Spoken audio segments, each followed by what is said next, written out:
Assalamualaikum warahmatullahi wabarakatuh. Selamat pagi anak-anak ibu semua. Bagaimana kabarnya hari ini?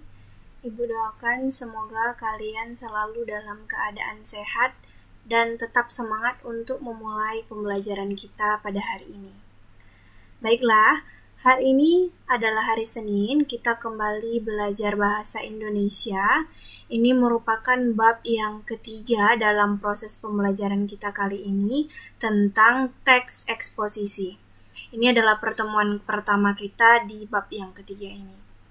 Baik, sebelum Ibu memasuki materi kita pada hari ini, terlebih dahulu Ibu akan mengulangi materi pada minggu lalu, yaitu tentang iklan. Pada minggu lalu itu kita masih membahas tentang teks iklan, slogan, dan juga poster. Nah, yang ada di layar kalian ini merupakan unsur-unsur pembentuk iklan. Itu terdiri dari 6 unsur. Kemarin juga sudah Ibu jelaskan. Ada sumber, pesan, media, penerima, efek, dan juga umpan balik. Nah, selanjutnya, pola-pola penyajian iklan. Pada minggu lalu juga sudah Ibu jelaskan secara detail tentang pola-pola penyajian iklan di media cetak dan pola penyajian iklan di media elektronik. Seperti yang kalian lihat pada layar, bahwa pola iklan di media cetak itu ada iklan baris yang berbentuk berupa baris-baris yang disajikan dan biasanya disingkat. Kemudian iklan kolom yang berbentuk kolom atau kotak. Yang ketiga, iklan display, ini lebih besar daripada iklan kolom dan biasanya disertai dengan gambar atau foto.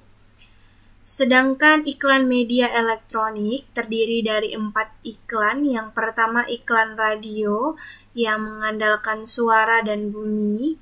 Kemudian iklan televisi dapat berupa suara, gambar, dan gerak. Yang ketiga, iklan media internet, ini berupa daring melalui web. Dan iklan media elektronik yang terakhir adalah iklan film yang biasanya muncul sebelum film diputar.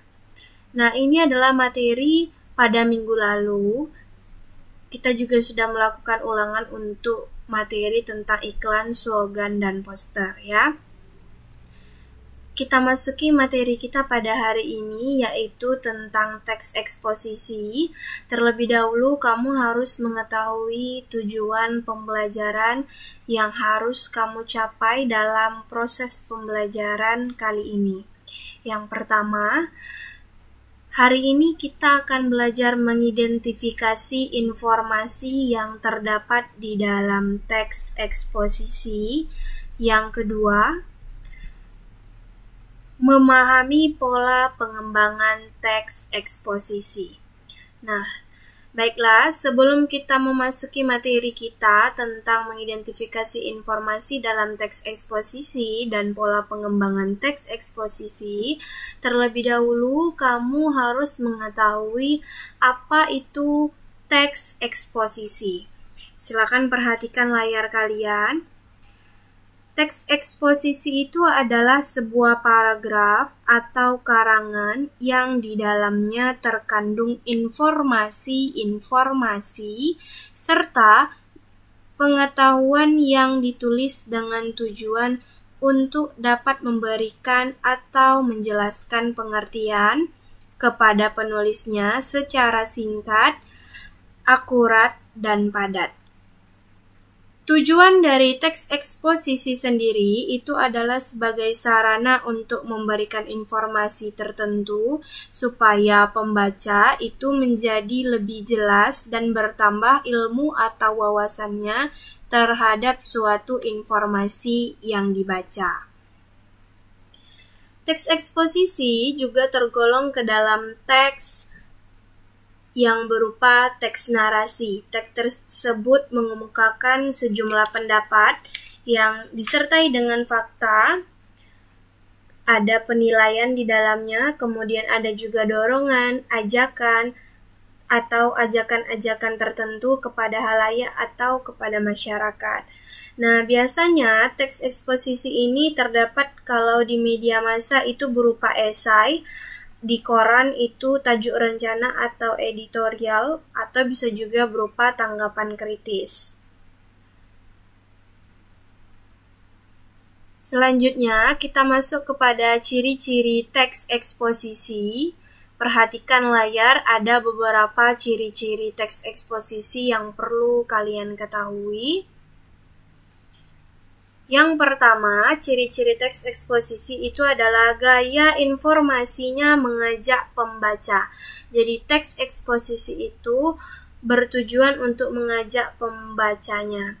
Yang kedua, penyampaiannya secara lugas menggunakan bahasa yang baku. Jadi teks eksposisi tidak menggunakan bahasa sehari-hari, tapi menggunakan bahasa yang baku. Yang ketiga, menjabarkan informasi-informasi yang bermanfaat atau berguna berupa pengetahuan yang tujuannya untuk menambah wawasan pembaca. Yang keempat, tidak memihak. Tidak memihak di sini maksudnya adalah teks eksposisi tersebut tidak memasakkan kemauan penulis bagi pembacanya. Yang kelima, teks eksposisi ini memiliki sifat yang netral, sama dengan yang keempat, yaitu tidak memihak dan bersifat positif. Ciri-ciri teks eksposisi yang keenam itu penjelasannya disertai dengan data-data yang akurat dan terpercaya, bisa dipertanggungjawabkan. Yang ketujuh, menggunakan fakta berupa kejadian atau peristiwa yang benar-benar terjadi. Jadi bukan berupa teks yang hoax atau cerita yang tidak benar-benar terjadi atau tidak fakta. Yang kedelapan, menggunakan data yang akurat, hampir sama dengan nomor 6. Yang kesembilan, menggunakan gagasan berupa opini, pendapat, atau pandangan penulis. Jadi teks eksposisi ini ciri-cirinya juga terdapat gagasan atau pendapat dari penulis di dalamnya.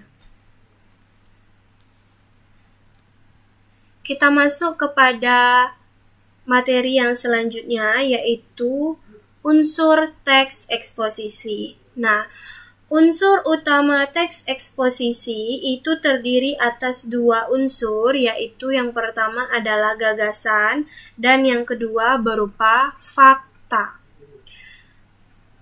Gagasan disebut juga ide atau pendapat. Isinya bisa berupa pernyataan yang mungkin berupa komentar, penilaian, saran, dorongan, atau bujukan. Sedangkan fakta, kalian semua sudah mengetahui bahwa fakta itu adalah suatu keadaan atau peristiwa yang merupakan kenyataan.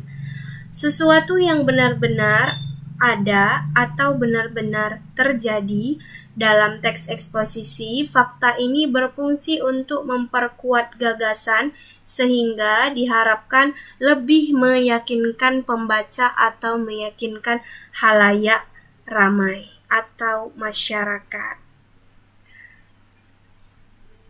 Selanjutnya kita masuk kepada pola-pola pengembangan teks eksposisi. Nah, teks eksposisi ditentukan alur pemikiran dan teknik penguraian gagasan utamanya menjadi beberapa gagasan penjelas. Jadi, teks eksposisi ini terdiri dari beberapa pola pengembangan. Yang pertama, pola pengembangan umum khusus atau disebut juga dengan istilah deduktif.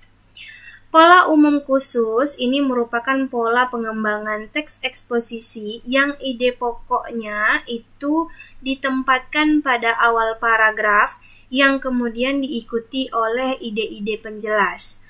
Pola seperti ini dikenal sebagai paragraf deduktif. Ide-ide penjelasnya merupakan perincian dari ide umum yang dikemukakan sebelumnya.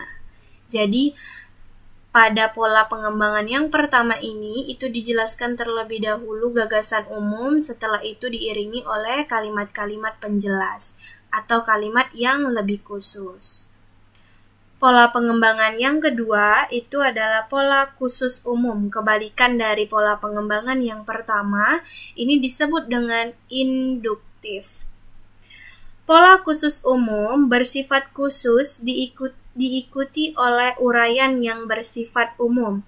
Bagian terakhir dalam teks ini berfungsi sebagai simpulan atau rangkuman dari pendapat-pendapat yang dikemukakan sebelumnya. Jadi ini adalah kebalikan dari pola deduktif, yaitu memaparkan kalimat yang bersifat khusus atau bersifat penjelasan pada bagian awal, diiringi dengan kalimat umum atau bisa juga kalimat kesimpulan di bagian akhir. Pola pengembangan yang ketiga itu adalah pola perbandingan. Pola perbandingan itu adalah sebuah gagasan yang terlalu umum, biasanya memerlukan suatu pendapat, yaitu dapat dilakukan perbandingan, misalnya dengan benda-benda lain, seperti keadaan atau yang lain ditentukan perbedaan ataupun kesamaannya berdasarkan aspek tertentu. Dengan demikian, pembaca akan lebih yakin dengan gagasan yang disampaikan karena bersifat lebih kuat. Jadi, pola perbandingan ini membandingkan antara dua hal, dicari persamaannya atau dicari perbedaannya. Dari persamaan dan perbedaan tersebut dapat dilakukan atau ditarik sebuah kesimpulan yang bertujuan untuk meyakinkan pembaca atau masyarakat. Pola yang keempat adalah pola ilustrasi.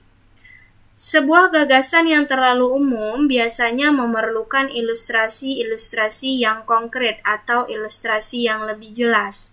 Ilustrasi-ilustrasi tersebut berfungsi untuk membuktikan suatu pendapat.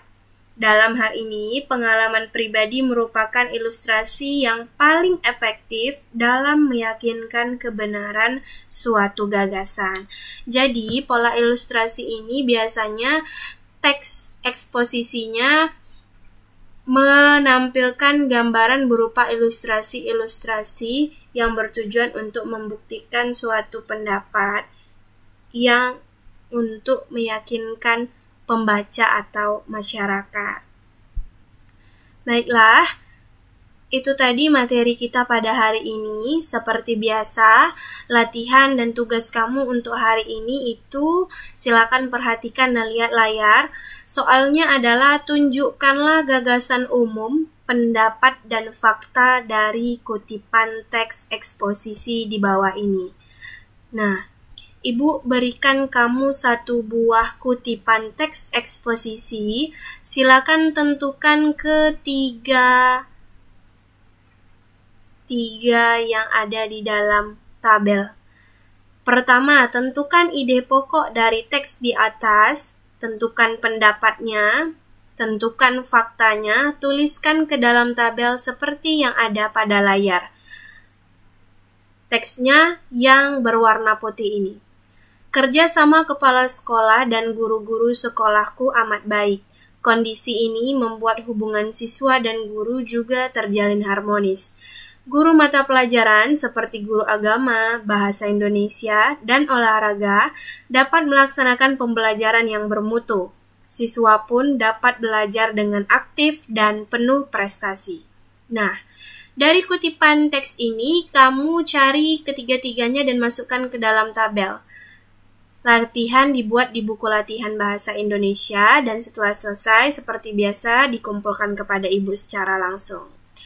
Baiklah, demikianlah materi kita pada hari ini. Semoga yang Ibu sampaikan dapat kalian terima dengan baik. Selamat mengerjakan tugas. Assalamualaikum warahmatullahi wabarakatuh.